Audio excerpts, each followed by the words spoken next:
محمد وآل محمد بلندتر صلوات.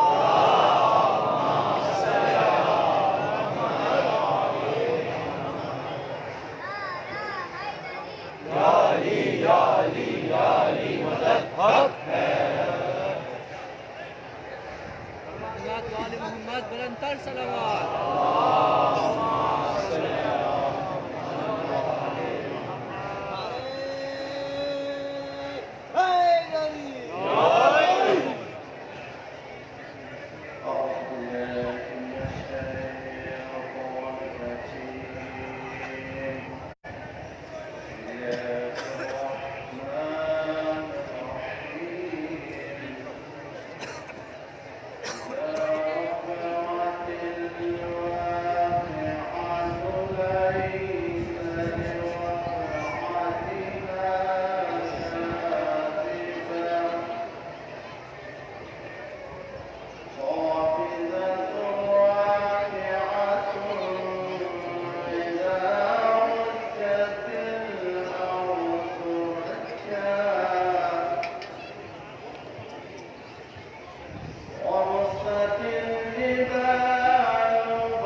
اعوذ باللہ من الشیطان الرجیم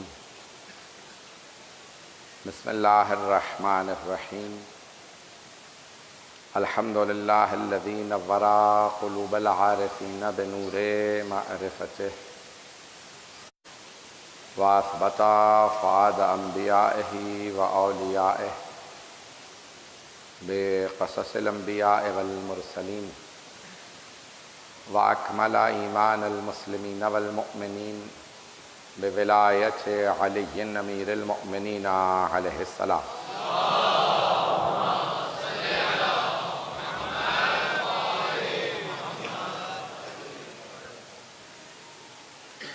والصلاة والسلام والتحية والإكرام على أفضل الموجودات العبد المؤيد والرسول المسدد المصطفى الأمجد المحمود الأحمد أعني أبا القاسم محمد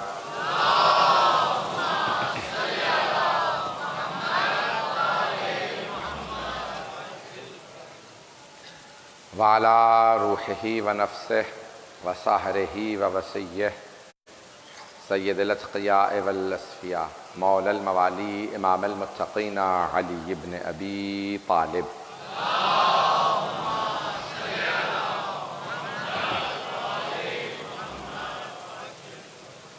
وعلى اوصیائہ لا سیما بقیۃ اللہ فی الارضین روحی وارواح العالمین لتراب مقدمہ الفدا واللعنة الدائمة على أعدائهم أجمعين من الآن إلى قيام يوم الدين.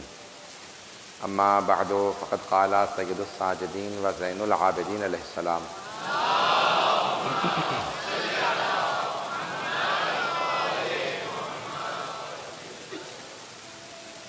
اللهم وإنما يهتدي المهتدون بنور وجهك فصل على محمد وآله واهدنا صلوات.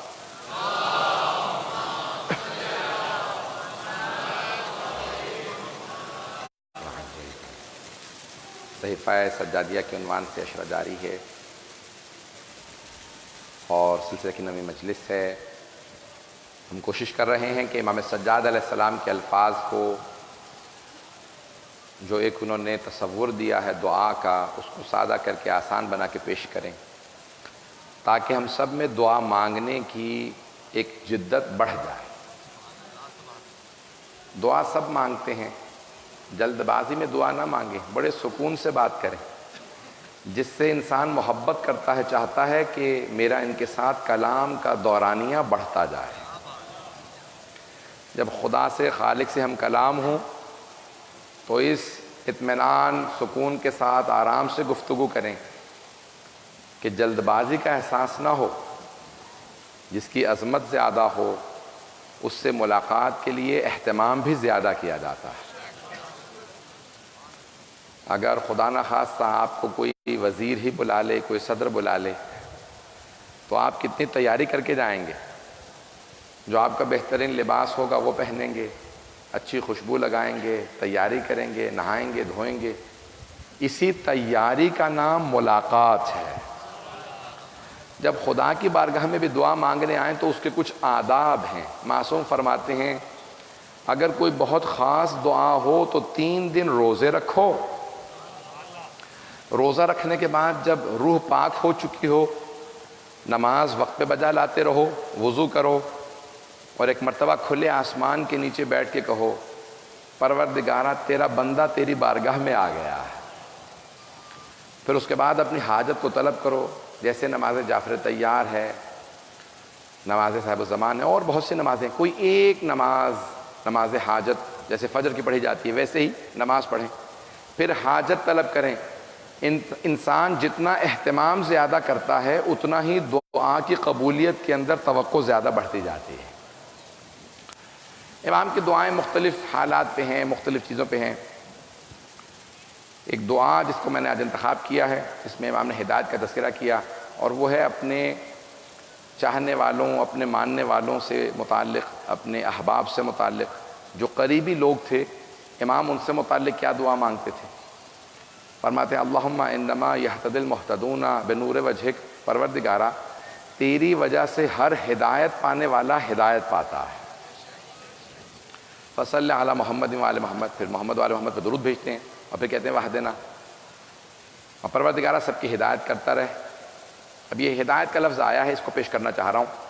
تھوڑی سی اس کی تشریح کروں گا، وضاحت کروں گا، بہت تفصیل میں نہیں جاؤں گا. قرآن میں بھی جب آپ پڑھیں گے تو لفظ ہدایت بہت زیادہ استعمال ہوا، یہاں تک کہ سورہ فاتحہ جب تلاوت کریں نماز میں واجب ہے، اس کے بغیر نماز نہیں ہوتی. ہر رکعت میں، ہر نماز میں کم از کم 2 مرتبہ سورہ فاتحہ کی تلاوت، اور اس میں کہتے ہیں اہدنا الصراط المستقیم.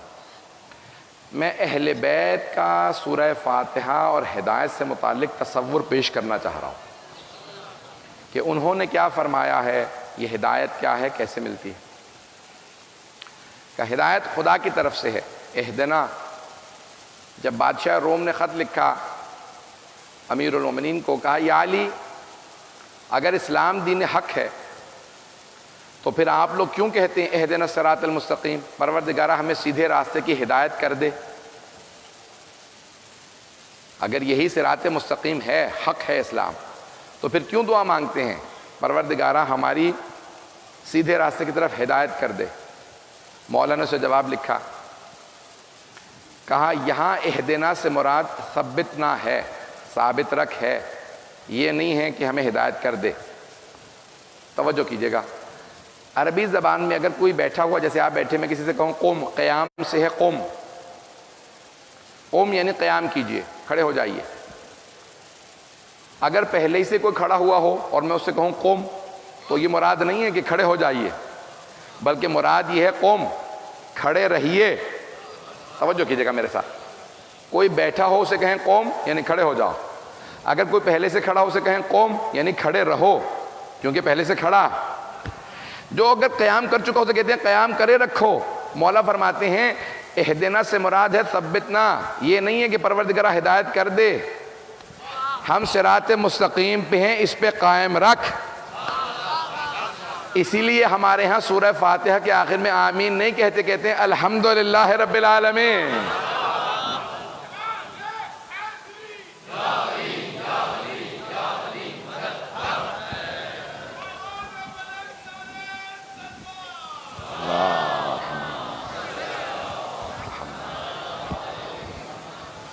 اس سے بہتر انداز سے صلوات کی زحمت کریں گے۔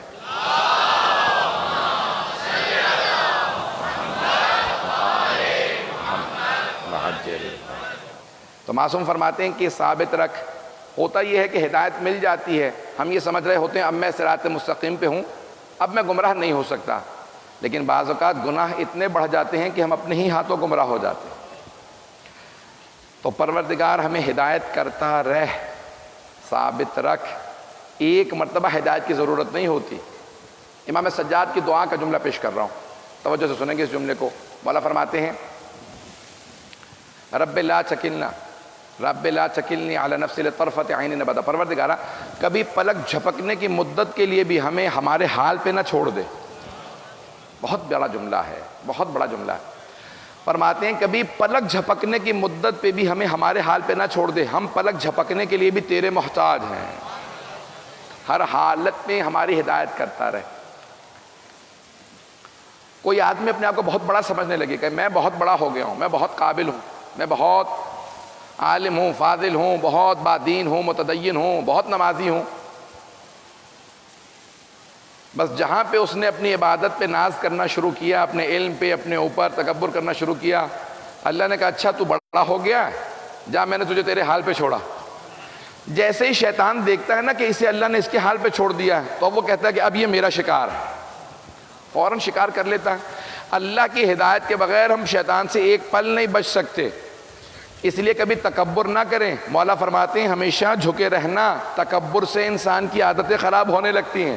ایک تکبر کرو گے ساتھ میں 100 بیماریاں اور لے کے آئے گا، ایک تکبر سے کتنی ہی بیماریاں اخلاقی پیدا ہو جائیں گی۔ سب سے بڑا جو کمال سجدے کا یا دعا کا ہے وہ انسان کے تکبر کو دور کرتا ہے۔ مانگنا صرف وہی جانتا ہے جسے تکبر نہ آتا ہو، متکبر کبھی مانگتا نہیں، میں کیوں مانگوں۔ جب کوئی، میں نے پہلے دن کہا تھا، جب کسی نے معصوم سے کہا میرے پاس سب کچھ ہے میں کیا مانگوں، مولا نے کہا پھر بھی مانگتا رہے، یہ مانگنا بتا رہا ہے تو اس کا محتاج ہے۔ انسان ضرورت مند ہے، محتاج ہے، کبھی بھی مستغنی نہ سمجھے اپنے آپ کو۔ جب آدمی اپنے آپ کو مستغنی سمجھنے لگے اس کو زوال آتا۔ قبولیت دعا کے اندر ایک بہت بڑی شے ہے، وہ ہے دوسروں کے لیے دعا مانگنا۔ معصوم نے فرمایا ہے ہمیشہ پہلے دوسروں کے لیے دعا مانگو پھر اپنے لیے مانگو۔ جو دوسروں کے لیے پہلے دعا مانگتا ہے اس کی دعا قبول ہوتی ہے۔ میں جانتا ہوں لوگ بہت بہت دور سے آئے ہیں، بڑی بڑی زحمت سے بیٹھے ہیں، جناب سیدہ آپ کا آنا قبول فرمائیں۔ بس ٹھیک ہے۔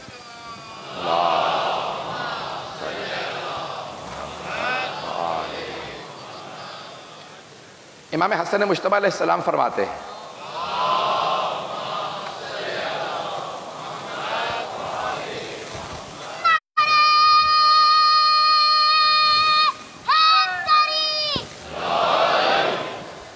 ہیں کہ میری والدہ پوری رات دعائیں مانگتی رہیں، میں بیٹھ کے سنتا رہا، بہت کم سنی کہ پوری رات سنتا رہا۔ جیسے ہی فجر کا وقت ہونے لگا میں نے والدہ سے کہا اماں میں نے پوری رات آپ کی دعاؤں کو سنا ہے۔ مولا فرما رہے ہیں میری ماں کی عظمت کو دیکھو، کہ اماں میں نے پوری رات آپ کی دعاؤں کو سنا، آپ نے ایک مرتبہ میرے نانا کے لیے، میرے بابا کے لیے، میرے لیے، میرے بھائی کے لیے دعا نہیں مانگی، آپ سب کے لیے دعائیں مانگتے ہیں، پروردگارہ سلمان بیمار تھا اسے شفا دے دے، ابو ذر کا بچہ بیمار ہے اسے صحت دے دے، مقداد کے گھر میں فاقہ تھا اس کو رزق دے دے۔ اماں مادر گرامی آپ نے سب کے لیے دعا مانگی، ہمارے لیے دعا نہیں مانگی۔ تو امام حسن بصری کہتے ہیں میری ماں کی عظمت کو دیکھو، فرماتی ہیں بیٹا اللہ دلوں کے بھید جانتا ہے، تم میرے دل میں بستے ہو، وہ جانتا ہے میرے دل میں تمہارے لیے کیا ہے۔ اول جار بعد دار، پہلے ہمسایوں کے لیے پھر گھر والوں کے لیے، جب میں دوسروں کے لیے مانگ رہی ہوں وہ خود بخود جو کچھ میرے دل میں تمہارے لیے اسے پورا کر دے گا۔ جناب امام حسن مجتبی عظمت بھی سکھا رہے ہیں اور بتا رہے ہیں راز کیا ہے دعا کی قبولیت کا، صرف معصوم سکھا سکتا ہے، معصوم صرف سکھا سکتے ہیں کہ دعا مستجاب ہونے کے راز کیا ہے۔ فرماتے ہیں پہلے ہمسایوں کے لیے دعا مانگو، پہلے دوسروں کے لیے دعا مانگو، پھر اپنے لیے۔ ہم شروع ہی اپنے سے کرتے ہیں، ختم بھی اپنے پہ کرتے ہیں، توجہ ہے میرے ساتھ؟ مولا فرماتے ہیں پہلے، میری آواز زیادہ اذیت تو نہیں کر رہی، سب کو سمجھ میں آ رہی ہے؟ فرماتے ہیں پہلے دوسروں کے لیے مانگو پھر اپنوں کے لیے۔ جب انسان دوسرے کے لیے پہلے دعا مانگتا ہے تو خود اپنے لیے دعا قبول ہوتی ہے۔ اپنے لیے، صرف اپنے لیے دعا مانگنا خود غرضی کی علامت ہے۔ ائمہ کی دعائیں اٹھائیں، حبیب خدا کی دعائیں اٹھائیں، رسول خدا ہمیشہ امت کے لیے دعا مانگ رہے ہیں۔ الفاظ ہیں روز قیامت جب سارے انبیاء کھڑے ہوں گے، وہ اپنے متعلق سوچ رہے ہوں گے، اس وقت بھی حبیب خدا رو رو کے کہہ رہے ہوں گے امتی امتی، پروردگارا اتنا سخت تیرا حساب کتاب ہے، میری امت کا کیا ہوگا۔ دوسروں کا سوچنا سیکھیں، دوسروں کا سوچیں۔ ایک بہت بڑا مفکر کہتا ہے جسے اپنا درد محسوس ہو، اپنا درد محسوس ہو، سمجھ لو یہ بھی زندہ ہے، کیونکہ مردے کی علامت ہے اسے درد محسوس نہیں ہوتا۔ مردے کو درد کیڑا کاٹے گا پتہ نہیں چلے گا، کیوں؟ جان ہی نہیں ہے، روح جا چکی ہے، جسم پڑا ہے۔ مردے کو درد نہیں لگتا، کہا کہ اگر کسی کو درد محسوس ہونا سمجھ لو زندہ ہے۔ زندوں کی علامت ہے درد محسوس ہونا، جسے اپنا درد محسوس ہو زندہ ہے، جسے دوسرے کا درد محسوس ہو یہ انسان ہے، اور جسے ساری انسانیت کا درد محسوس ہو وہ مومن ہے۔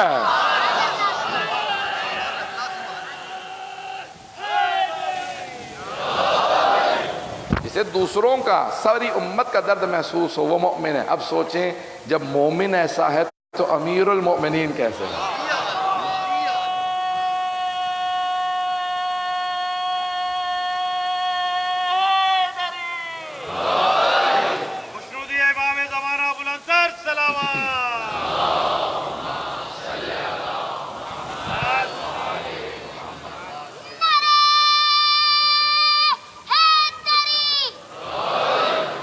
اذان گرامی توجہ ہے میرے ساتھ سب لوگوں کی؟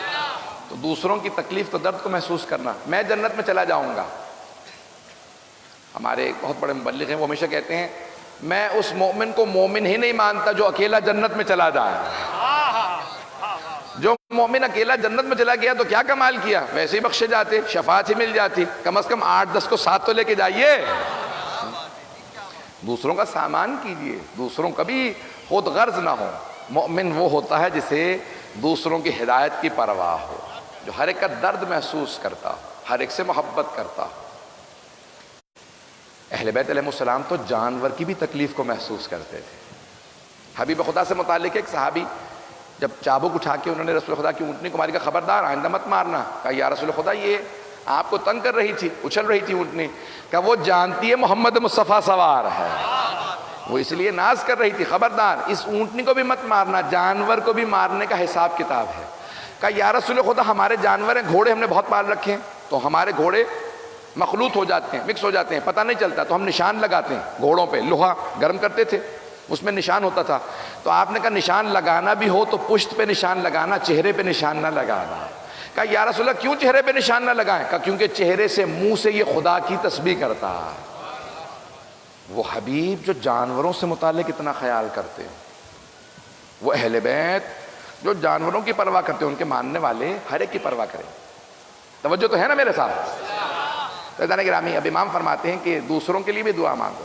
چوتھے امام کی دعاؤں کو اگر آپ دیکھیں اتنی گہری دعا ہے، کوئی بھی آ جائے امام سے کہہ دے دعا مانگے، جانتے ہیں اب اسے کون ہے؟ کہ نہیں، اپنا نہ بھی ہو، جب اس نے دعا کے لائق سمجھا ہے تو کیوں نہ مانگے اس کے لیے دعا۔ حضرات گرامی، دعا کے آداب ہیں، ان آداب کو سمجھنا بہت ضروری ہے۔ حضرت سلمان فارسی سے کسی نے کہا مجھے تکبر بہت ہے، مولا کا بھی جملہ ہے کہ تکبر کیسا؟ تم نجس سے پیدا ہوئے ہو، جب مر جاؤ گے دوبارہ جیفا مردہ بن جاؤ گے، دوبارہ نجس ہو جاؤ گے، جس کی ابتدا بھی نجس ہو انتہا بھی نجس ہو، تکبر کیسا؟ پتہ نہیں توجہ ہے یا نہیں؟ مولا کہتے ہیں تکبر کیسا؟ اب کسی نے جناب سلمان سے کہا دیکھیں مولا کا جملہ تو بہت بڑا جملہ ہے نا کہ عصمت کا درجہ کچھ اور ہے۔ اب جناب سلمان جو جناب سرور کائنات اور جناب امیر سے سیکھے ہوئے تھے، کسی نے پوچھا سلمان ہمیں سمجھائیے تکبر بہت زیادہ ہے، دور کیسے کریں؟ کہ پہلا اصول کبھی اوپر بیٹھ کے کھانا نہ کھانا، زمین پہ بیٹھ کے کھایا کرو۔ کہ کیوں؟ زمین پہ بیٹھ کے کیا ہوگا؟ کہ تمہیں بھی اندازہ ہوگا صرف بندے زمین پہ نہیں کھاتے، غلام نہیں کھاتے، میں بھی زمین پہ بیٹھ کے کھاتا ہوں، زمین پہ بیٹھ کے کھانا کھاؤ۔ کا دوسرا اصول، 3 اصول بتائے ہیں، کا پہلا اصول زمین پہ بیٹھ کے کھانا کھاؤ، کا دوسرا اصول نیا لباس نہ پہنا کرو، کیونکہ نیا لباس پہن کے زیادہ تکبر آتا ہے، پرانا لباس پہنو۔ کا آپ نیا لباس نہیں پہنتے؟ کا نہیں۔ کا کب پہنیں گے نیا لباس؟ کا جس دن اس دنیا سے آزاد ہو جاؤں گا، کفن نیا پہنوں گا، دنیا میں نئے لباس کی کیا ضرورت ہے، آزادی پہ لباس نیا پہنوں گا۔ کا تیسرا اصول کیا ہے؟ کہ جب بھی کوئی بات کرنے لگے نا تو اس سے کہنا پہلے آپ بات کر لیجئے۔ جو متکبر ہوتا کہتا ہے مجھے بولنے تو جانتے نہیں کون بول رہا ہے، کہ پہلے دوسروں کو موقع دو، خود بخود تکبر ٹوٹنے لگے گا۔ عزیزان گرامی کتنے پیارے اصول دیے ہیں، اگر ہم انہی اصولوں کو اپنا لیں تکبر دور ہوگا۔ جہاں تکبر نہیں ہوتا وہاں دعا قبول ہوتی ہے، تکبر اللہ کو پسند نہیں۔ ایک اور اصول ہے، چند باتیں پیش کر رہا ہوں، اگر سخت باتیں بھی کہوں گا تو آج ان کو سن لیجیے گا۔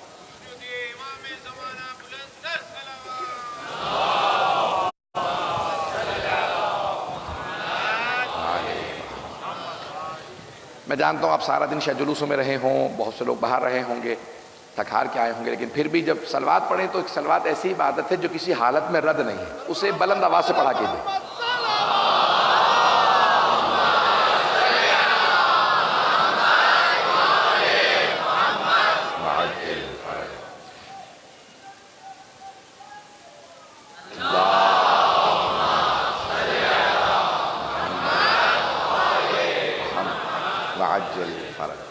تو چند طبقات کی بات کا دعا قبول نہیں ہوتی، ان گناہوں سے توبہ کریں، دعا ضرور قبول ہوگی۔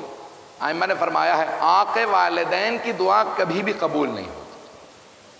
جس کو والدین آق کر دیں یا ناراض ہو، دعائیں مانگتا رہے، نمازیں پڑھتا رہے، جب تک ماں باپ دوبارہ راضی نہ ہو جائیں۔ کہ مولا قصور ان کا تھا، میرا تو قصور ہی نہیں ہے، ان کی غلطی تھی۔ تو مولا نے کہا بھی وہ معصوم تو نہیں ہے نا، غلطی کر سکتے ہیں، غلطی ان کی ہو تب بھی تم ہی ان سے معذرت کرو۔ کبھی جب غلطی ان کی ہے، کہ اگر غلطی تمہاری ہو تو تم ویسے ہی گنہگار ہو، غلطی ان کی ہو تب بھی تم معذرت کرو۔ کہ قرآن نے کہا وَلَا تَقُلْ لَهُمَا اُفٍّ، چھٹے امام فرماتے ہیں اف تک نہ کہنا۔ کہ جانتے ہو اف کیوں کہا اللہ نے؟ الف اور فے صرف 2 حروف سے بن کے یہ لفظ بنا، کہ اس سے اگر چھوٹا لفظ ہوتا تو اللہ وہی استعمال کر کے کہتا۔ اتنا بھی مت کہنا ماں باپ کے سامنے، کہ جیسا بھی ہو ان کے سامنے۔ ہم ماں باپ کو بھی چاہیے کہ وہ اصول نہ توڑیں اور کبھی بھی بچوں کو مجبور نہ کریں، لیکن بچے کبھی بھی والدین کے سامنے، آقے والدین کی دعا قبول نہیں ہوتی ہے، ماں باپ کو راضی کریں گے دعا قبول ہوگی۔ ایک اور ہے صلہ رحمی، قطع رحم کی دعا قبول نہیں ہوتی۔ ہمارے کو ساتھ کہا کرتے تھے اگر اپنے خونی رشتہ داروں سے آپ کا ملنا جلنا ختم ہو چکا ہے تو ہمارے اعمال میں نہ آئیے گا، آپ کی وجہ سے ہماری بھی دعائیں قبول نہیں ہوں گی۔ بہت بڑا سخت، بہت سخت جملہ ہے۔ وہ کہتے تھے آپ کی وجہ سے ہمارے بھی اعمال رد ہو جائیں گے۔ وہ کہتے پوری پوری بستیاں، حدیث ہے چوتھے امام کی، وہ بستیاں اجڑ جاتی ہیں جہاں صلہ رحم ختم ہو جائے، وہ بستیاں اجڑ جاتی ہیں۔ اللہ کو صلہ رحم بہت پسند ہے، زندگی اسی کی بڑھتی ہے جو والدین سے ادب سے پیش آئے اور صلہ رحم کرتا رہے۔ تو چند چیزیں بہت ضروری ہیں دعا کی قبولیت کے لیے۔ ایک اور شے کہ جب بھی دعا نکالنے کے، جب بھی دعا پڑھنے کے لیے جا رہے ہو تو صدقہ نکال کے جانا، صدقہ نکالنے سے دعا قبول ہوتی ہے۔ بعض گناہوں سے اجتناب اور بعض نیک اعمال کا کرنا۔ میں آج ایک دو واقعہ سنانا چاہ رہا ہوں، اگر سننا پسند فرمائیں گے تو بابا بدل سے بات۔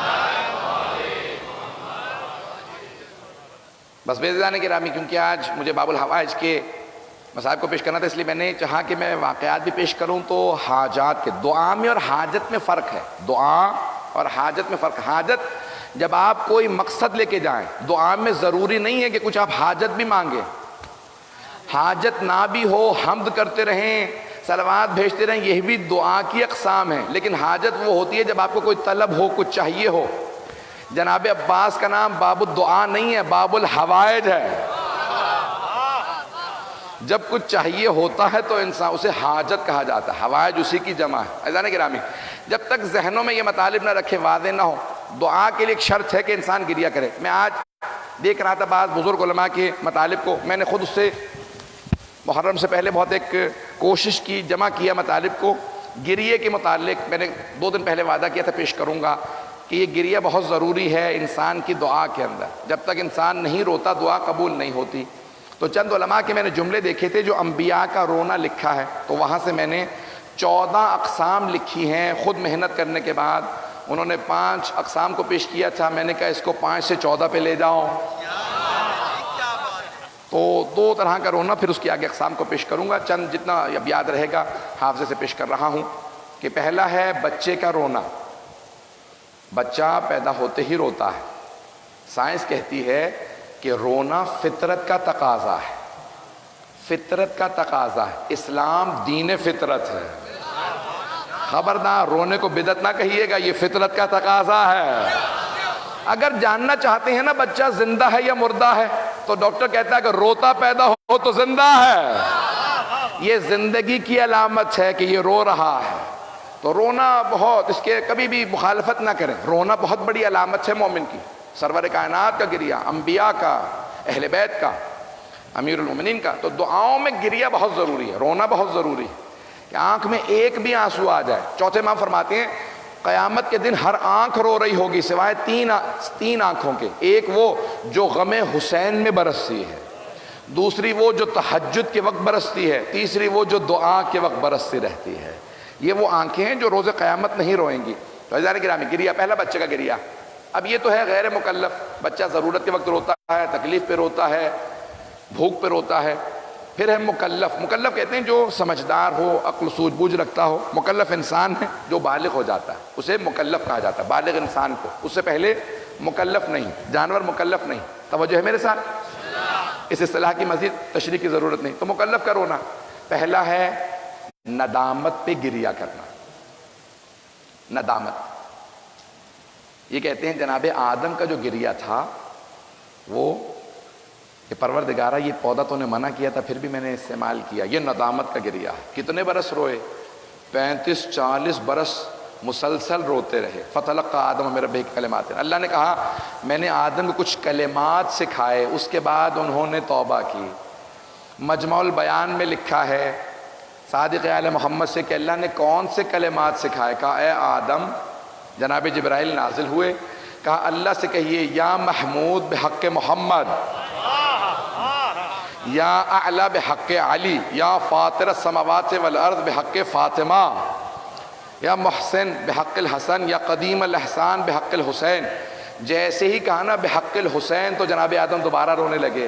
کہا جبرائیل یہ کون سے حسین ہیں؟ وہ جو جنت پہ 5 نام لکھے تھے، 5واں نام حسین کا، کہاں یہ وہی حسین ہیں، یہ آپ کی نسل میں آئیں گے، میدان کربلا میں شہید ہوں گے۔ تو بہت گریہ کیا۔ یہ گریہ ندامت ہے کہ پروردگارہ میں نادم ہوں کہ میں نے وہ پودا کیوں کھایا۔ سنیں گے نا؟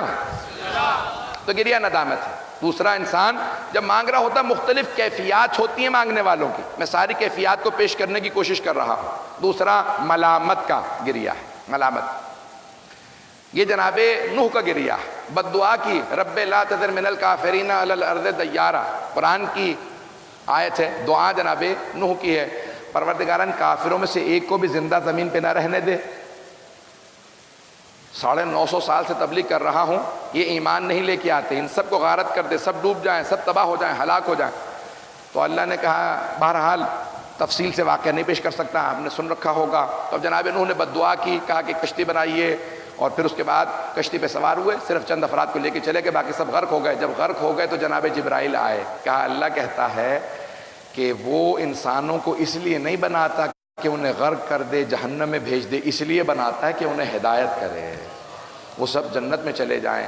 تو اس وقت واقعہ تفصیلی ہے، جناب نوح نے بہت گریہ کیا، بہت روئے بہت روئے۔ وہ کہا گریہ ملامت ہے، کہا اللہ فیصلہ کرتا، میں نے بد دعا کی، اللہ نے سنی ہے، کوئی برا نہیں کیا تھا، وہ سب واجب، یعنی بہت گنہگار لوگ تھے، میں گناہوں کو نہیں گنوانا چاہتا، بچے بھی موجود ہیں، بہت بہت بڑے گناہ انجام دیتے تھے، واجب القتل تھے، بے انتہا ظالم اور سخت دل لوگ تھے۔ اس کے باوجود بھی نوح کتنے کریم ہیں، نبی ہیں نا اللہ کے، تو کہتے ہیں پروردگارہ 950 سال تبلیغ کے بعد بد دعا کی تھی، پھر بھی میں ملامت کر رہا ہوں کہ نہ کہتا۔ جناب امیر سے کسی نے پوچھا تھا آپ کی اور نوح کی دعا میں فرق کیا ہے؟ کہا نوح نے بد دعا کر دی تھی لیکن میرے پہ اتنی سختیاں آئیں پھر بھی میں نے زندگی بھر کبھی بد دعا نہیں کی۔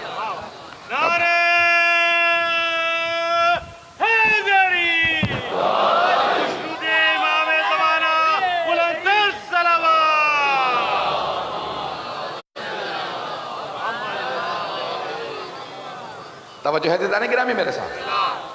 تو ملامت کا گریہ، پہلا ندامت کا، پھر ملامت کا۔ تیسرا اسے کہتے ہیں عربی میں بکا کہا جاتا ہے، فارسی میں گریہ، اردو میں رونا۔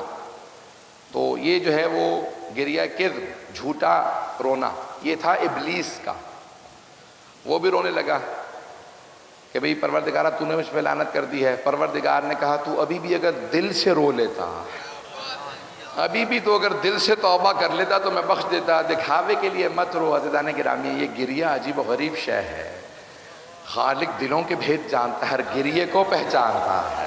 اب سمجھ میں آ رہا ہے یہ گریہ کہاں کہاں ہوتا ہے، اس کے کیا کیا اثرات ہوتے ہیں، میں زیادہ کھل کے نہیں کہہ سکتا۔ تو اب اللہ نے کہا یہ ہے کذب، جھوٹا گریہ۔ ایک ہے جناب یعقوب کا گریہ، اسے کہتے ہیں گریہ فراق، سننے سمجھ رہا؟ گریہ فراق، یہ جناب یوسف کے فراق میں جناب یعقوب نے گریہ کیا، اتنا گریہ کیا وَبِيَضَّتْ عَيْنَاهُ مِنَ الْحُزْنِ، روتے رو کے آنکھیں سفید ہو گئے، بینائی چلی گئی، پھر بھی روتے رہے۔ تو یہ اسے گریہ فراق کہا جاتا ہے۔ آپ نے دیکھا بات، اب یہ ایک ایک میں مثال دے دے کے اس کو بڑھا سکتا ہوں، وقت نہیں ہے۔ بعض والدین بچوں کو پردیس بھیج دیتے ہیں تو روتے رہتے ہیں، فراق میں روتے رہتے ہیں، کیسی کیسی کیفیات انسان پہ طاری ہو جاتی ہے نا، بچہ دور ہے، اور بعض اوقات تو بچہ دور بھی نہیں ہوتا پھر بھی والدین فراق محسوس کرتے ہیں۔ جناب یعقوب جانتے تھے بیٹا زندہ ہے لیکن جناب یوسف کے فراق میں اتنا روئے۔ وہ بیٹے کیوں دور کر رہے تھے کہ باپ ہمیں زیادہ توجہ دینے لگیں گے؟ اللہ نے کہا تم سمجھتے ہی نہیں ہو کیفیت کیا ہے، دور ہو کے شدت بڑھ جاتی ہے محبت کی، تو اسے گریہ فراق کہا جاتا ہے۔ ایک ہے گریہ شوق جو جناب شعیب کا تھا، جناب موسیٰ ان کے داماد ہیں، جناب شعیب بھی بہت روتے تھے، تو وہ گریہ شوق ہے۔ گریہ عظمت، اہل بیت علیہ السلام کا جو گریہ ہے وہ اللہ کی عظمت پہ گریہ ہے۔ جناب امیر عظمت پروردگار کے پروردگارہ عبیدو کا بابک، تیرے بندے تیری بارگاہ میں آ گئے، جب گریہ کرتے تھے، یہ گریہ عظمت پروردگار۔ ایک جہنم میں جانے والوں کا بھی گریہ ہے، گریہ حسرت، یا حسرتن علی العباد۔ اللہ کہتا ہے جہنم میں جانے والے بہت روئیں گے، اے کاش ہم نے دنیا میں توبہ کر لی ہوتی، اب سوائے کف افسوس ملنے کے کچھ نہیں رہا ہمارے پاس۔ کہا جہنم والے پھر فَلْيَبْكُوا كَثِيرًا وَلْيَضْحَكُوا قَلِيلًا أَنَّهُ أَضْحَكَ وَأَبْكَىٰ، قرآن کے اندر آیت ہے، وہ اللہ وہ ہے جس نے ہنسایا بھی ہے رلایا بھی ہے۔ اللہ قرآن کے اندر کہتا ہے فَلْيَبْكُوا كَثِيرًا وَلْيَضْحَكُوا قَلِيلًا، زیادہ رویا کرو کم ہنسا کرو۔ توجہ ہے، رویا زیادہ کرو ہنسا کم کرو، یہ ہنسنا دل کو مردہ کر دیتا ہے، رونا رونے کے بعد انسان کا دل زندہ ہو جاتا۔ امام حسین علیہ السلام کا فرمان ہے کہ میری زیارت پہ جو بھی آئے گا محزون آئے گا، غم کے ساتھ آئے گا، لیکن جب واپس جائے گا تو سرور کے ساتھ واپس آئے گا۔ آپ ایک مرتبہ مولا امام حسین علیہ السلام بلند تر صلوات۔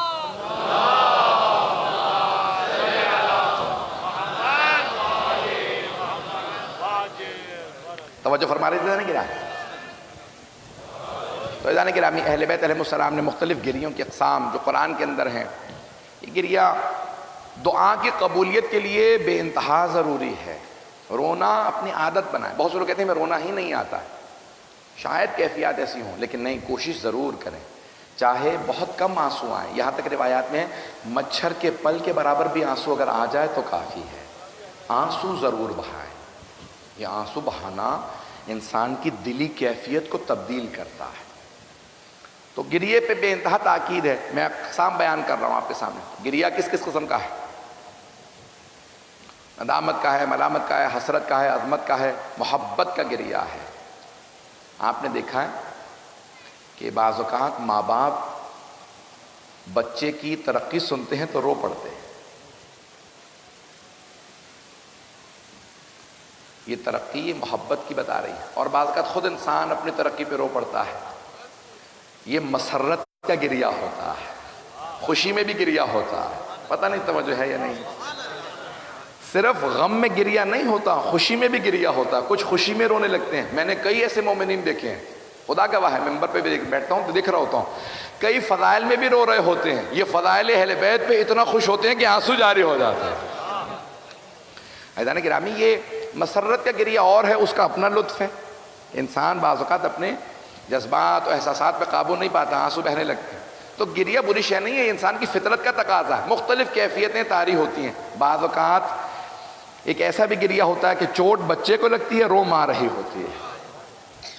ارے چوٹ تو بچے کو لگی ہے. کہ نہیں، اتنا درد شاید بچے کو محسوس نہ ہوا ہو جتنا ماں کو ہو رہا ہے.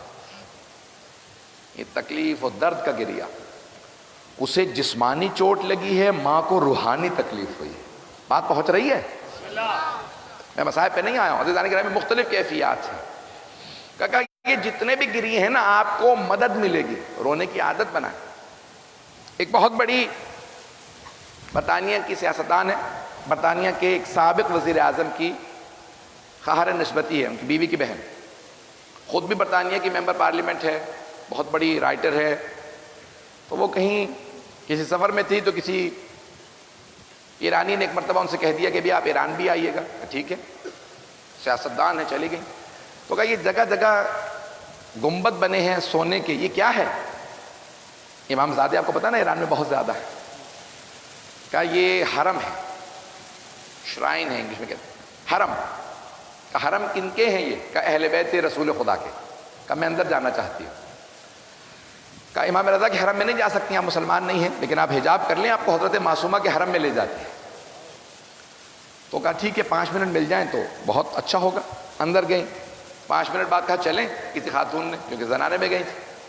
کہا مجھے آدھا گھنٹہ اور مل سکتا ہے؟ تو آدھا گھنٹہ بیٹھنے کے بعد وہ آئیں تو دیکھا بہت زیادہ رو رہی ہیں. کہا مجھے کچھ دیر اور چاہیے. 1.5-2 گھنٹے بیٹھی رہیں. کہا باہر آئیں. کہا یہ کون ہے بی بی؟ کہا یہ 18 برس کی تھی جب ان کی شہادت ہوئی ہے، انتقال ہو گیا. تو کہا میں ان سے متعلق تحقیق کرنا چاہتی ہوں. تحقیق کرنے جب بیٹھی تو چند مہینوں میں مسلمان ہو گئی. کہا کیا بات ہے، آپ نے تحقیق خاتون پہ کی جو اسلام کی سب سے بڑی خاتون بھی نہیں مانی جاتی اور آپ مسلمان ہو گئی. انگریزوں نے پوچھا ٹیلی ویژن پہ، میں اس کے انٹرویو سن رہا تھا خاتون کا. کہا میں زندگی میں پوری دنیا کے مختلف بڑے بڑے ملکوں میں گئی ہوں، سیاستدان ہوں، دورہ پہ جاتی ہوں برطانیہ کی طرف سے، لیکن جب میں اس حرم میں گئی جہاں سارے فرش پہ بیٹھے تھے، نہ کرسیاں تھیں نہ مسند تھی، کہا سب کے سب فرش پہ بیٹھے تھے. میں ایک مرتبہ اندر گئی، جیسے ہی زری کے قریب پہنچی ایک ہیبت سی طاری ہونے لگی. میں نے محسوس کیا یہاں ایسی روحانیت ہے جیسی میں نے پوری زندگی محسوس ہی نہیں کی. میں سمجھ گئی یہ کوئی عام بی بی نہیں ہے، اس کا مقام کچھ اور ہے. کہا میں بیٹھی رہی.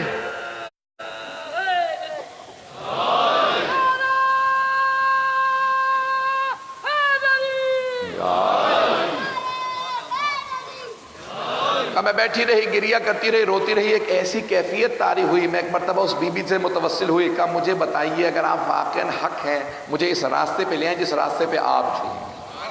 کہا اس وقت کی میری دعا قبول ہوئی، میں مسلمان ہو گئی. پھر بعد میں پتہ چلا اسلام کے اندر بھی اختلافات. کہا میں اس راستے پہ چلنا چاہتی ہوں جس راستے کی پیشوا یہ بی بی ہے. کہا ان بی بی کا نام فاطمہ معصومہ. عزیزان گرامی، آپ کو احساس ہی نہیں ہے یہ روحانیت جو یہاں ہوتی ہے، کیونکہ آپ یہاں پلے بڑے ہیں. ان سے پوچھیں جو اس سے محروم ہیں، ان سے پوچھیں. ان مجالس کے اندر جو گریہ ہوتا ہے عزیزان گرامی، کیفیت طاری ہوتی ہے. اپنے اوپر لازماً ایک روحانی کیفیت کو محسوس کریں کہ انسان کا نفس پاک ہو. کئی مرتبہ تنہائی میں بیٹھ کے گریہ کی عادت ڈالیں. جب دعا مانگنے لگیں تو ایک مرتبہ گریہ کریں. یہ گریہ انسان کے گناہوں کو پاک کرتا ہے. میں ایک روایت کو پیش کرنا چاہ رہا ہوں، اگر سننا پسند فرمائیں تو بآواز بلند صلوات پڑھیں گے.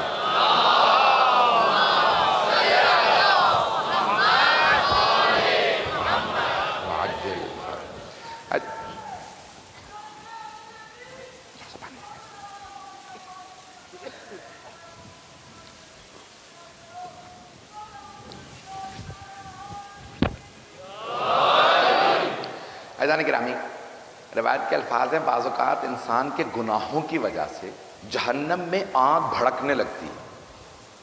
گناہ جیسے جیسے گناہ کرتے جاتے ہیں ویسے ویسے آگ بڑھتی جاتی ہے، بھڑکتی جاتی ہے. لیکن معصوم فرماتے ہیں بعض اوقات ایک اخلاص کا آنسو وہ ساری آگ بجھا دیتا. ایک اخلاص کا آنسو، خلوص نیت سے. کتنا ضروری ہے پھر گریہ. اس آگ کو بجھانا چاہتے ہیں. پوچھا کہ پھر سب سے افضل گریہ کون سا ہے؟ کہ سب سے افضل گریہ حسین ابن علی ہے. یہ مجالس بہت بڑا ہم پہ احسان ہے. میں مصاحب پہ نہیں آیا لیکن میں دیکھ رہا ہوں پھر بھی آنکھوں میں آنسو. یہ مجالس ہم پہ بہت بڑا احسان ہے. پورے سال آپ کا دل گناہوں کی وجہ سے بہت سخت ہو جاتا ہے. گناہ کرنے سے دل سخت ہوتا ہے، لیکن ہمیں خدا مہلت دیتا ہے فرش عذاب پہ آنے کی. جب گریہ کرتے ہیں نا تو دل نرم ہونے لگتا ہے. رونے سے سب سے بڑا فائدہ یہ ہے کہ دل نرم ہوتا ہے. خدا چاہتا یہ ہے کہ دل نرم ہو. وَإِنَّمَا يَتَفَجَّرُ مِنْهُ الْأَنْهَارُ، اللہ کہتا ہے بعض انما قست قلوبهم، بعض لوگوں کے دل قاسیت القلوب، یہ جو قرآن کی اصطلاح ہے، دل سخت ہو جاتے ہیں. پھر اللہ کہتا ہے اتنے سخت ہوتے ہیں کہ پتھر سے زیادہ سخت ہو جاتے ہیں. وَإِنَّمَا يَتَفَجَّرُ مِنْهُ الْأَنْهَارُ، کبھی کبھی تو پتھروں سے بھی پانی بہنے لگتا ہے. پتھروں سے بھی. یہ پانی بہنا کیا اصطلاح ہے؟ اللہ نے قرآن میں سوال کیا. اللہ کہتا ہے بعض پتھروں سے بھی پانی بہنے لگتا ہے، لیکن بعض اتنے دل سخت ہو جاتے ہیں کہ ان کی آنکھوں سے آنسو نہیں آتے. دلوں کو نرم کیجئے. میں آج اسی لیے تاکید بہت زیادہ کر رہا تھا گریہ. دعاؤں کی استجابت کے لیے گریہ بہت ضروری ہے. میں نے روایات دیکھی ہیں کہ جناب سیدہ جب رات میں تہجد کے لیے بیٹھتی تھیں تو اتنے آنسو بہاتی تھی کہ ایک شیشی بھر جاتی. پھر کہا یا علی یا ابا الحسن، کیونکہ مولا کا نام نہیں لیتی تھی، ابا الحسن کہتے، اے ابا الحسن میرے ساتھ یہ میرے آنسو ضرور رکھیے گا. میں خدا سے کہوں پروردگارا میں تیری یاد میں اتنا روتی. ہمارے ایک مرجع گزرے ہیں سید شہاب الدین مرعشی نجفی، وہ 2 رومال رکھتے تھے، ایک ناصاف کرنے کے لیے اور ایک آنسوؤں کے لیے. جس میں آنسو لیتے تھے نا اسے کبھی دھوتے نہیں تھے. ان کے بیٹے نے کہا بابا یہ میں جب سے پیدا ہوا ہوں آپ کے ہاتھ میں رومال دیکھ رہا ہوں. کہا بیٹا 70 سال سے زیادہ ہو گئے ہیں یہ رومال میرے پاس ہے. میں سارے آنسو جب بہاتا ہوں اہل بیت پہ تو اس میں لے لیتا ہوں. جب میں مرنے لگوں نا میری پیشانی پہ باندھ دینا. جب فرشتے آئیں گے نا میں کہوں گا خبردار سوال سے پہلے دیکھ لینا میں اتنے آنسو لایا ہوں.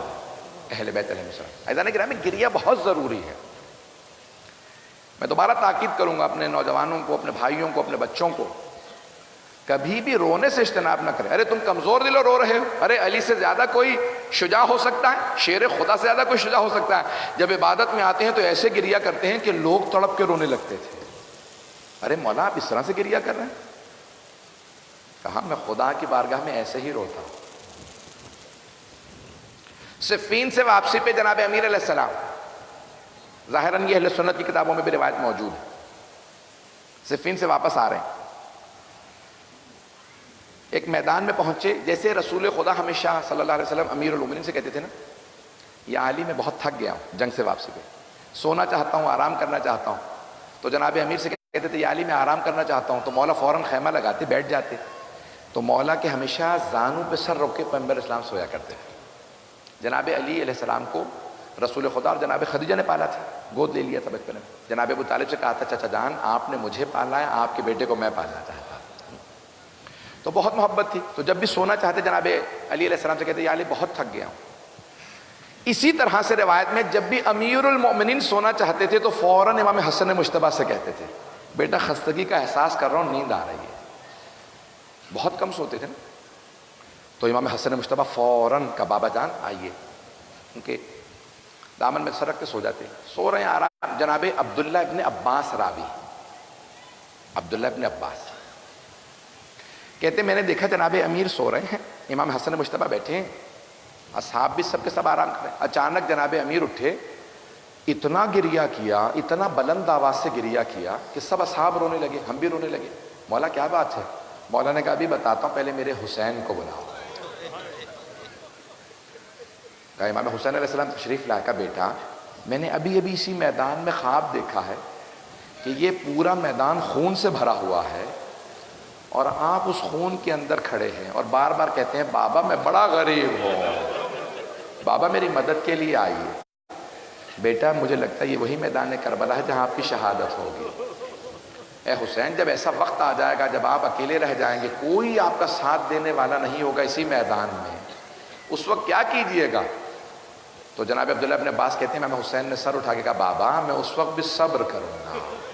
اب سمجھ میں آیا کہ ہر ہستی نے جناب سید الشہداء پہ گریہ کیا. دعاؤں میں رونے کا بہت دخل ہے. جس امیر المؤمنین کے امام حسن حسین جیسے بیٹے ہوں وہ تہجد میں رو کے دعا مانگے، پروردگارہ ایک ایسا بیٹا عنایت فرما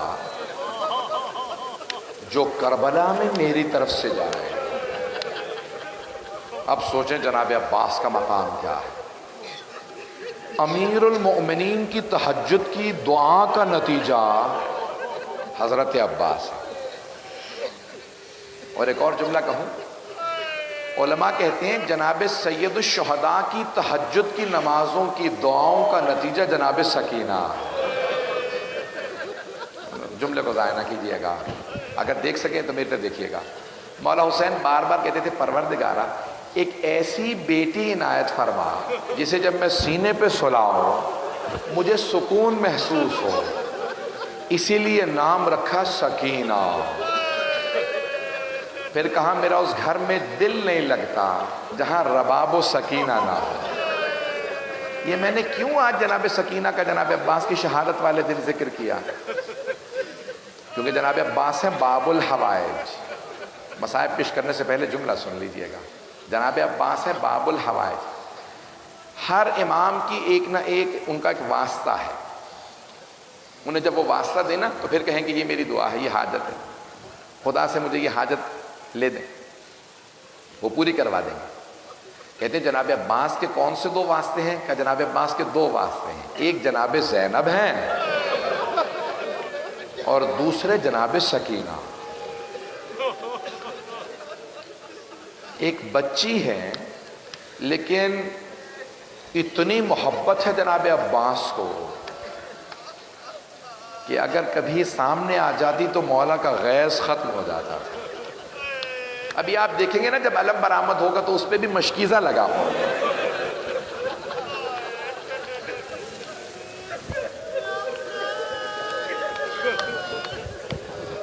بس بھئی آخری شبیں ہیں.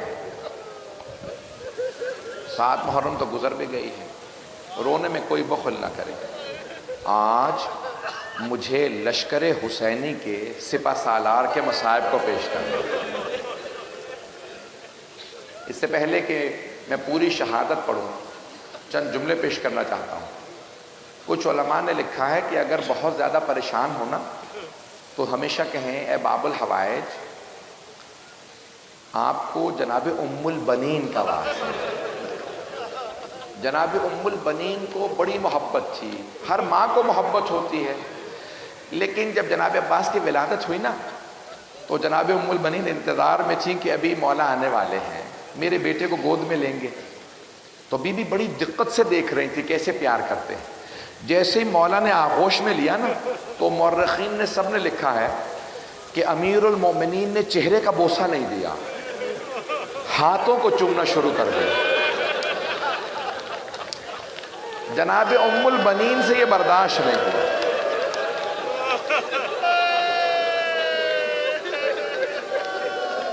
جناب ام البنین رونے لگی. شکوہ نہیں کر سکتی تھی کیونکہ بی بی کی عظمت بہت زیادہ. مولا سے شکوہ نہیں کیا. مولا نے آنسو دیکھے فوراً کہا ام البنین کیا بات ہے، گریہ کیوں کر رہی ہیں؟ کہا نہیں مولا کوئی بات نہیں. کہا نہیں ام البنین میں امام ہوں، جانتا ہوں آپ کے دل میں کیا، کھل کے بات کریں. کہا مولا میں نے سنا تو یہی تھا کہ آپ کے گھر میں جب بھی اولاد پیدا ہو آپ چہرہ چومتے ہیں، ماتھا چومتے ہیں، گلا ہونٹوں کا بوسہ دیتے ہیں، رخسار چومتے ہیں، لیکن شاید وہ زہرا زادے تھے. یہ میرا بیٹا ہے، آپ نے میرے بچے کے منہ کو نہیں چوما، آپ نے ہاتھوں کو چوما ہے. میں بس اسی لیے رو رہی تھی. مولا نے فرمایا ام البنین جانتی ہوں میں نے کیوں ہاتھوں کو چوما ہے؟ کہا نہیں مولا آپ بہتر جانتے ہیں۔ کہ ام البنین میدان کربلا میں اس کے بازو قلم ہو۔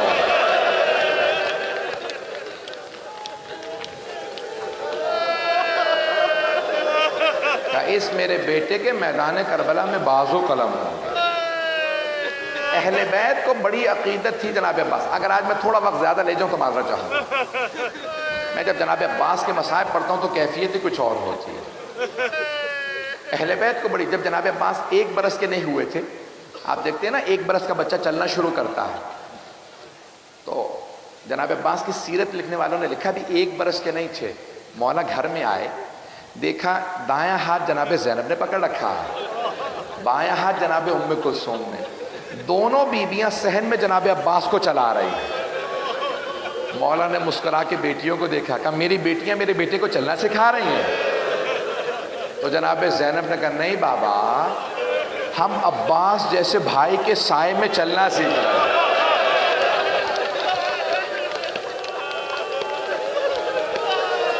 اہل بیت کو بڑی محبت ہے، بڑی محبت ہے اہل بیت کو جناب عباس سے۔ میرا آپ سے وعدہ ہے سب آنکھوں میں آنسو آئیں گے۔ میں ہر پہلو سے جناب عباس کے آج مصائب پیش کرنا چاہتا ہوں، ہر پہلو سے، ہر زاویے سے۔ بہنوں کا پیش کیا، والد کا، ایک ماں کا بھی جملہ سن لیں۔ جب مدینے میں خبر پہنچی نا، بشیر ابن جزلم ممبر پہ آیا اور آ کے اعلان کیا، الا یا اہل یثرب لا مقام لکم بہا قتل الحسین بکربلا۔ جناب ام البنین کی بھی آنکھوں میں موتیا اتر آیا تھا، دیکھ نہیں پا رہی تھی۔ فوراً اپنے پوتے کو بلایا، فضل کو، ہاتھ میں عصا لیا، کہا بیٹا مجھے فوراً مسجد نبوی لے چل۔ سر پہ برقع لیا، ہاتھ میں عصا، ایک ہاتھ پوتے کے کاندھے پہ رکھا۔ جیسے ہی آئی نا مسجد نبوی میں سوال کیا، کہا بشیر یہ کون سا حسین مارا گیا؟ کہا بی بی آپ کو نہیں معلوم؟ اچھا بشیر نے پہچانا نہیں یہ کون سی بی بی؟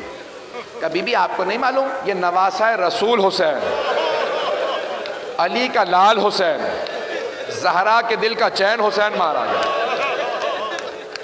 جناب ام البنین نے پلٹ کے کہا، کہا بشیر روئی نہیں بی بی؟ کہا بشیر میں کیسے مان لوں عباس کے ہوتے ہوئے حسین مارا گیا؟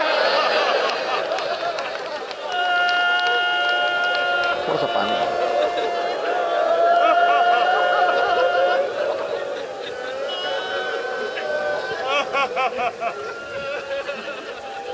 بشیر کیا عباس کے ہوتے ہوئے حسین مارا گیا؟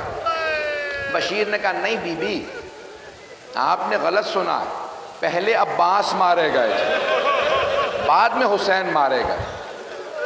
کہا بشیر عباس کیسے مارا گیا؟ عباس تو بہت شجاع تھا۔ کہا بی بی جب عباس کے سر میں گرز لگا نا، وہ گھوڑے کی زین پہ سنبھل نہیں پائے، زمین پہ گر گئے۔ ابھی بھی بی بی نہیں روئی۔ کہا بشیر تو عباس کو جانتا نہیں ہوگا، بشیر میں عباس کی ماں ہوں، بشیر میں مان ہی نہیں سکتی، میرا شیر بیٹا گرز کا وار نہ روک سکا۔ بشیر عباس 2 انگلیوں سے گرز کو زمین پہ پھینکتا تھا، کیسے ممکن ہے گرز لگے عباس نہ روک سکے؟ اب بشیر سمجھ گیا یہ ماں ہے۔ کہا بی بی جب عباس کے سر میں گرز لگا نا، عباس کے بازو نہیں تھے،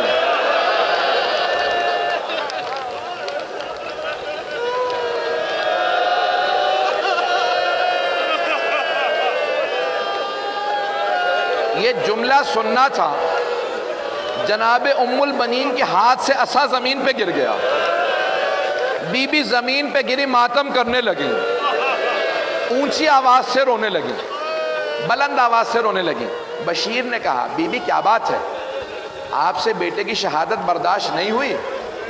تو جناب ام البنین نے کہا کہ بشیر تو نے میرا کلیجہ چھلنی کر دیا۔ کہا بی بی کون سی بات برداشت نہیں ہوئی؟ میں نے تو شہادت بتا دی تھی آپ کو۔ کہا بشیر تو نے کہا میرے بیٹے کے سر میں گرز لگا اور وہ گھوڑے سے زمین پہ گر گیا۔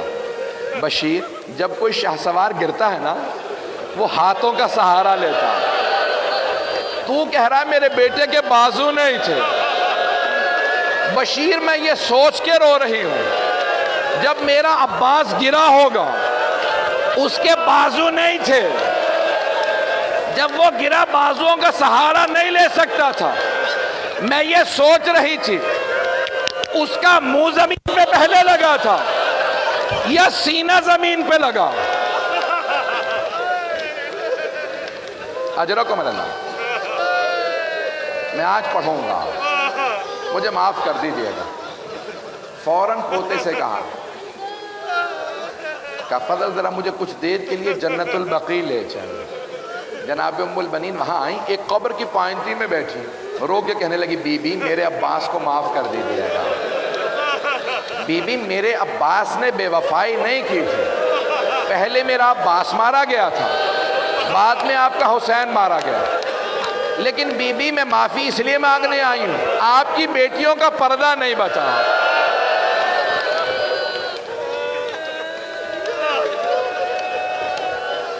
بس بھئی میں سارے مصائب چھوڑ کے بڑھ رہا ہوں، تیزی سے آگے بڑھ رہا ہوں،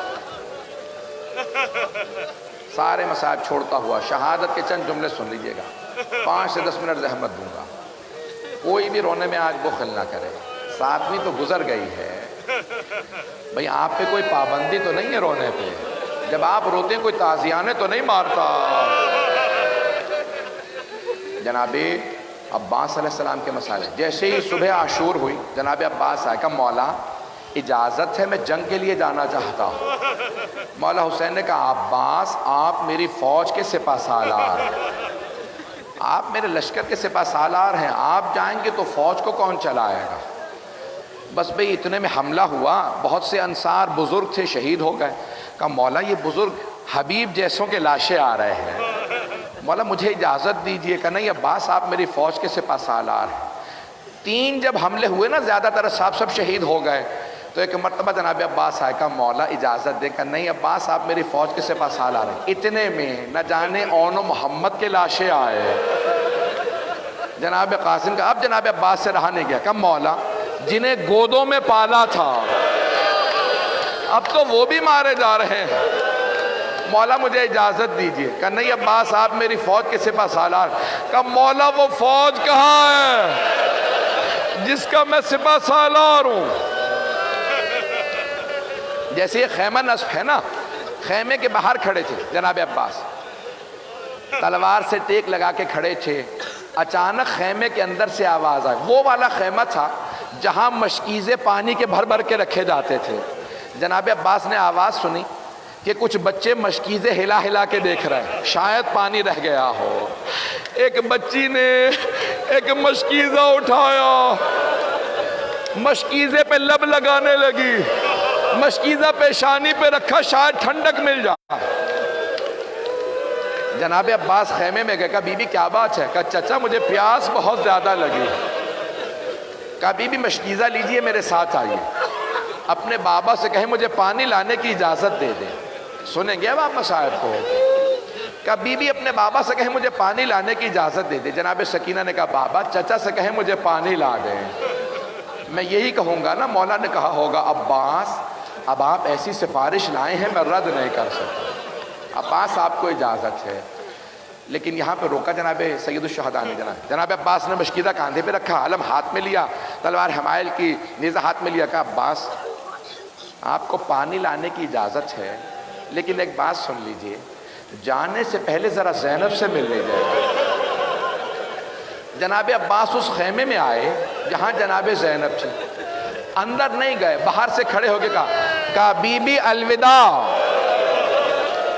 بی بی میں جنگ کے لیے جا رہا ہوں، پانی لینے جا رہا ہوں، جنگ کی تو اجازت نہیں ملی، پانی لینے جا رہا ہوں۔ جناب زینب نے کہا عباس جانے سے پہلے ذرا کچھ دیر کے لیے خیمے میں تشریف لائے۔ جناب عباس آئے، جب آئے نا خیمے میں سر جھکا کے کھڑے ہو گئے، آنکھیں بند ہیں۔ جناب عباس بہت قد آور تھے، جناب زینب نے دونوں باہیں جناب عباس کے گلے میں ڈالی، گلے میں باہیں ڈال کے ایک جملہ کہا عباس ذرا میری طرف دیکھنا۔ جناب عباس کے آنسو بہنے لگے، بہت غیور تھے۔ جناب زینب 22 سال بڑی ہیں، پالا تھا جناب عباس کو، ہاتھوں میں پلے تھے، برداشت نہیں کر رہے تھے، جانتے ہیں بی بی پہ بڑا ظلم ہونا۔ کہا عباس جب میں پہلی مرتبہ کوفے آئی تھی نا بابا نے مجھ سے کہا تھا زینب آج آپ شہزادی بن کے آئیں، کل آپ کو قیدی بنا کے لایا جائے گا۔ عباس میں سوچا کرتی تھی کس میں جرت ہوگی مجھے قیدی بنائے، میرا عباس جیسا بھائی ہے۔ لیکن عباس ابھی جب آپ نے کہا نا بی بی الوداع، مجھے یقین ہو گیا وہ وقت بڑا قریب ہے جب مجھے قیدی بنایا جائے گا۔ اجرکم اللہ۔ بس میں اب جناب عباس کی غیرت برداشت نہیں کرے، آنسو بہہ رہے ہیں، خیمے سے باہر آیا کہا بی بی مجھے معاف کر دیں۔ ایک بہت بڑے واعظ ہیں، بہت بڑے واعظ ہیں، وہ ایک جملہ کہتے ہیں کہ جب جناب عباس خیمے سے باہر نکلے، جناب زینب نے ساری بیویوں کو جمع کیا۔ جب میں یہ جملہ سوچتا ہوں میری کیفیت بدل جاتی ہے۔ ساری بیویوں کو جمع کر کے ایک جملہ کہا بیویوں میں پردے کی ضمانت واپس لے رہی ہوں۔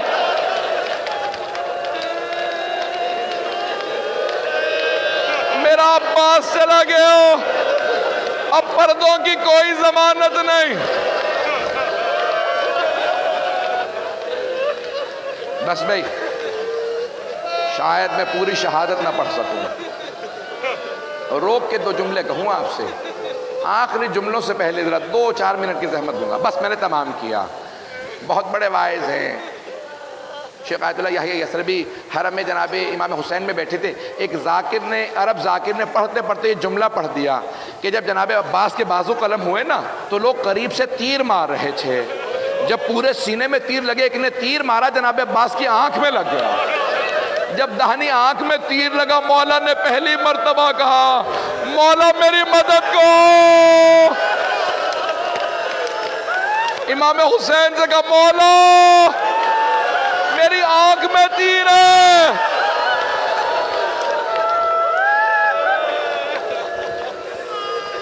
شیخ یحییٰ یثربی بے ہوش ہو کے گر گئے۔ جب ہوش میں آئے نا کل بلاؤ ذاکر کو، کہا آئندہ یہ روایت نہ پڑھنا، پتہ نہیں روایت صحیح ہے نہیں ہے۔ خود ہی کہتے ہیں میں جناب عباس کے حرم میں گیا، زری پہ کھڑا ہو کے بہت رویا، کہا مولا مجھے معاف کر دیں، میں نے آپ کے واعظ ذاکر کو روک دیا، آئندہ وہ روایت نہ پڑھے۔ گھر گئے، کہتے ہیں میں جب سویا خواب میں دیکھا جناب عباس آئے، کہو شیخ تو نے کیوں روکا میرے واعظ کو میرے مصائب پڑھنے سے؟ کہا مولا مجھے معاف کر دیں، مجھے پتہ نہیں تھا تیر لگا تھا یا نہیں۔ کہا اے شیخ میرے رونے والوں سے کہنا عباس نے کہا ہے میری آنکھ میں تیر لگا تھا۔ میرے رونے والوں سے کہنا جب آنکھ میں تیر لگے تو ہاتھ سے نکالا جاتا، جس کے بازو نہ ہو اس کی آنکھ میں تیر لگے وہ کیسے تیر نکالے گا؟ مولا کہتے ہیں جب تیر لگا میں نے سر جھٹکا، میں نے بہت سر جھٹکا، تیر نہیں نکلا، میں نے سر جھکایا، گھٹنوں سے تیر کو پکڑا، جب میں نے تیر کھینچا میری آنکھ میں تکلیف محسوس ہوئی، میں نے پہلی مرتبہ کہا بھائیا میری مدد کو۔